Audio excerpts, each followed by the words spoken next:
Please take a seat. The problem will start in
You were on a game show and they asked the question of choosing between two prizes. What would you rather have? $1 trillion or the amount of money accumulated from placing 1 penny on the first square of a chessboard, then 2 pennies on the second square, then 4 pennies on the third, and doubling until you get to the last square of the chessboard.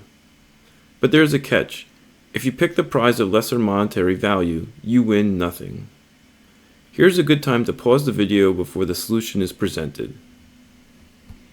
The sum of all the pennies on the chessboard would be S equals 1 plus 2 plus 4 plus 8 plus ... plus 2 to the 63, which we can also write in base 2, exponential form.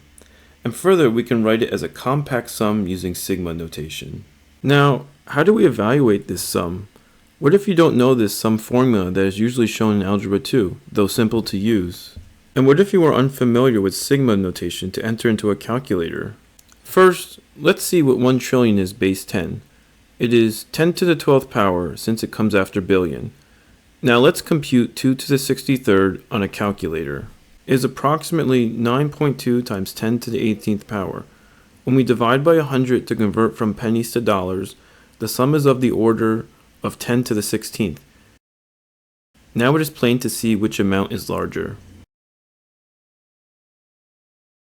For the record, this is the total amount of money on the chessboard, 2 to the 64 power minus 1 pennies, which is equal to, which is in the hundreds of quadrillions of dollars.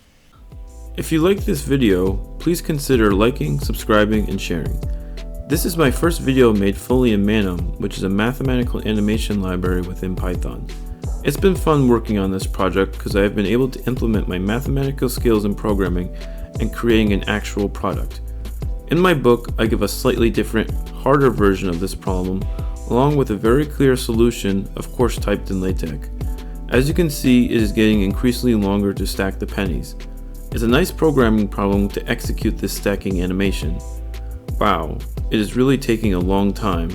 Again, I hope you and your class enjoyed this short video on the applications of exponential functions. If you are learning from the free resources from this channel, then you'll love my book, Learning Isn't Linear, available on Amazon.com.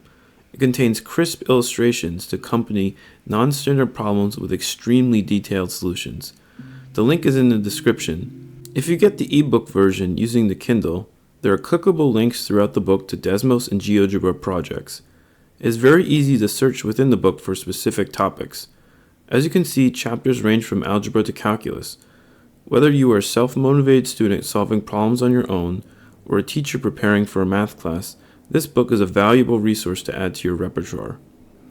Okay, till next time, and remember, prioritize long-term learning over short-term test taking.